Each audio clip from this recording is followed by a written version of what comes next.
Сәлеметсіңдер ме, балалар? Математика сабағымызды бастаймыз. Бүгінгі сабағымыздың тақырыбы көлем, өлшеу және салыстыру. Балалар, бүгін сен заттарды көлемін салыстырғанда артық және кем белгілерін қолдануды үйренесіңдер. Балалар, заттардың көлемін салыстыру нәтижесін артық және кем белгілерін пайдаланып жазуға болады. Мысалы, 12 литр кем 20 литрден деген сияқты. Балалар, ендеше келесі тапсырмаға назарымызды аударайық. Сауда жасау тапсырмасы. Суретке қарайық. Сөмкелердегі азық-түліктің көлемдерін салыстыр. Санды теңсіздік құрастыр, дейді балалар. Суретте сөмкелерді көріп тұрмыз, балалар. Және сөйлейтін дорбағында көріп тұрмыз. Олардың ішінде азық-түліктер бар, солардың көлемін салыстыруымыз қажет, балалар. Заттардың көлемін литр бірлігімен өлшейді. Олай болса, мұқият қарай отырып, дорбадағы заттардың көлемін тауып, оларды салыстыру қажет екен. Олай болса, салыстырыңдар, балалар. Іске сәт.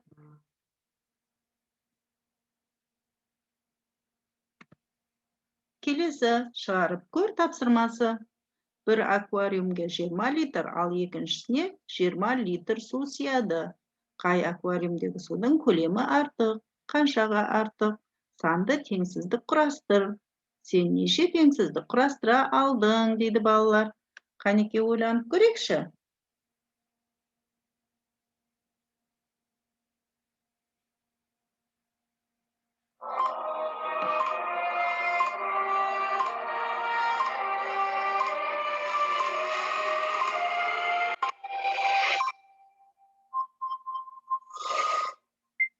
Балалар, қанеке ойланып болған болсақ, тексеріп көрейік.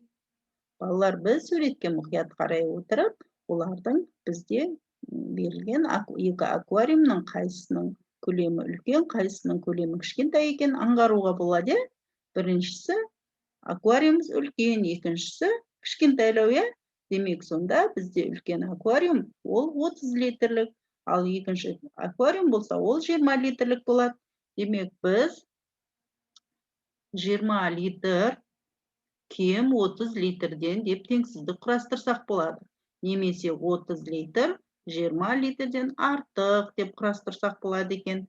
Демек бізде қанша теңсіздік құрастырдық? Жарайсыңдар. 2 теңсіздік құрастырдық, балалар. Келесі орындап көр тапсырмасын орындап көрейік. Өлшеу нәтижелерінің арасына қандай белгі қоюға болатынын анықта, дейді. Балалар, бізде, міне, қараңдаршы, әртүрлі мөлшердегі өлшеулер, яғни майларды көріп тұрмыз, құтыдағы майларды көріп тұрмыз. Берілген, 10 литр, 1 литр, 10 литр, 1 литр, 1 литр деген майлар берілген. Яғни ол біз 10-ға 1-ді қоссақ, яғни 11 литр болады екен. Ал 10-ға қосамыз 1-ді, ол онда 12 литр болады екен. Демек, біз бұның арасына қандай белгі қоямыз? Әрине, артық, кем деген белгіні қоямыз. Яғни 11 литр кем 12 литрден деген белгіні қояды екенбіз, балалар. Жарайсыңдар. Келесі, енді жұмыс дәптерімізді ашайық. 117-ші жұмыс парағына назарымызды аударайық. Көлемдегі салыстырудың артық және кем белгілері тақырыбы бойынша салыстыруымыз қажет. Балалар, салыстыру төмендегі берілген теңсіздіктерге кері теңсіздік құрастырамыз және жазамыз. Және біз не істеуіміз қажет? Салыстыру белгілерін қоюымыз қажет екен. Міне, балалар, бірінші біз көріп тұрғандай, міне, назарымызды аударайықшы, 12 литр кем 15 литрден. Міне, осыны біз қалай тағы кері теңсіздік құрастырсақ болады екен, яғни 15 литр артық 12 литрден деп кері теңсіздік құрастырсақ болады екен. Міне, келесі берілген сандардың, яғни теңсіздіктерді дәл осылай кері теңсіздіктер құрастырсақ болады екен, балалар.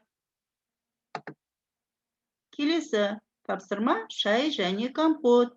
Мектеп асханасында 30 литр шай және 20 литр компот дайындалды. Мектеп асханасында барлығы неше литр сусын дайындалды? Балалар, біз осыны ойланып, мына жерге толтыруымыз қажет. Яғни есептеп жазып шығарамыз. Келесі 118-ші жұмыс парағына назарымызды аударайық. Балалар, құмырада қанша су қалды тапсырмасы. Азайтуға берілген екі өрнекті белгілі компоненттер бойынша салыстыруға бола ма? Өрнектегі x-тің мәндері, яғни мынау өрнектегі x-тің мәндері міне 0, 1, 2, 10, 19 болса, кестедегі салыстырудың нәтижесі қандай болмақ?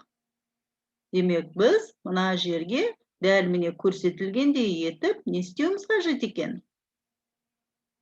Өрнектің мәндерін салыстыру қажет екен. Және оны біз салыстырған кезде бұл өрнек, санды өрнек дұрыс па немесе дұрыс емес па, міне мына жерге белгілерді қояды екенбіз, балалар. Бұлардың барлығын біз өз жұмыс дәптеріне орындаймыз. Балалар, егер сендерге міне осы есептер дұрыс болса, дәптеріміздің бұрышындағы міне бұндай кері байланыс баспалтағы берілген, балалар. Яғни кері байланысты біз былай жазамыз. Міне егер біз бірінші баспалтақта тұрған болсақ, бұл мүлдем түсінбедім. Ал екінші баспалтақта тұрсақ, түсінген сияқтымын. Ал үшінші баспалтақта тұрсақ, түсіндім деген белгіні қоршап қоямыз.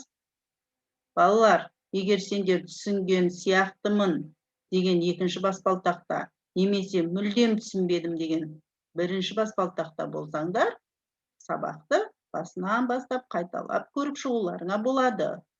Әрине, мен сендерді түсінді деп ойлаймын. Бүгінгі сабақ осымен аяқталады. Келесі кездескенше сау болыңдар.